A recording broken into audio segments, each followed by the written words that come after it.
In the world of global commerce, where trillion-dollar corporations and national governments often dance in uneasy rhythm, a surprising spotlight recently landed on Amazon, the retail titan known for changing the way the world shops. Not for a new product launch, not for its Alexa or Prime services, but for a quiet internal idea that almost saw the light of day, showing consumers exactly how much US tariffs were adding to the prices they paid. It all began with internal discussions at Amazon about a pilot project for one of its lesser-known discount platforms, Amazon Haul.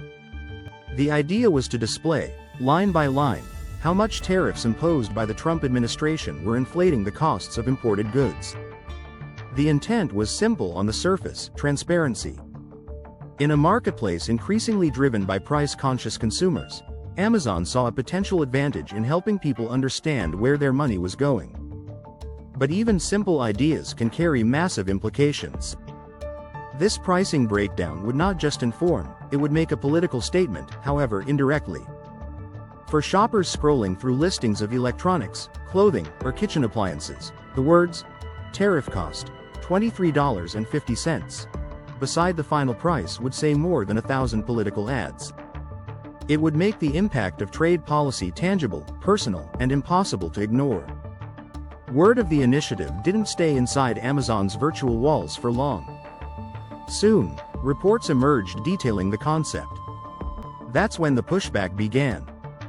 According to sources, the White House reacted strongly, reportedly calling the idea hostile and political.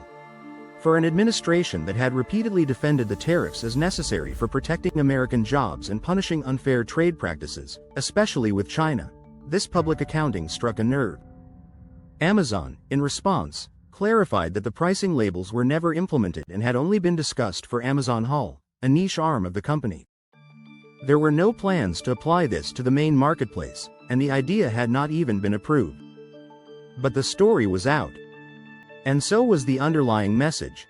Someone had dared to put a number on the cost of a policy, and it wasn't flattering. For many consumers and economists, the idea made sense.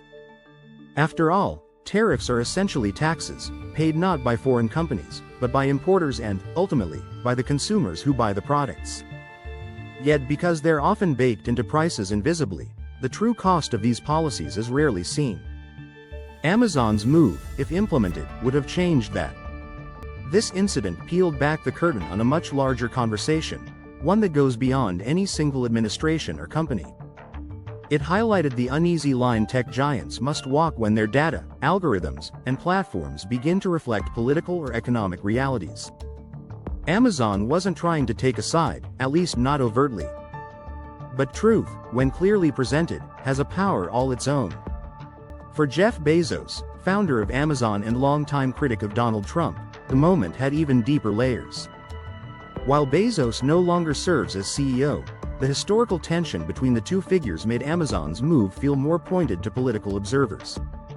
Whether this was deliberate or not, it underscored how difficult it is for massive companies to operate outside the political sphere. In the days that followed, editorial boards, trade analysts, and economists weighed in. Some praised Amazon for even considering such transparency. Others warned that such actions, even when well-intentioned, risk politicizing commerce in dangerous ways. But one thing was clear. The episode had sparked a national dialogue about the hidden costs of policies that affect millions. As the world moves deeper into the 2020s, where data and price tracking are more precise than ever, the question remains: should companies like Amazon show us exactly what we're paying for, and why? Whether or not they choose to do so, the brief life of this idea left a lasting imprint. It reminded us that behind every price tag lies a story. And sometimes, just seeing the numbers is enough to change the narrative.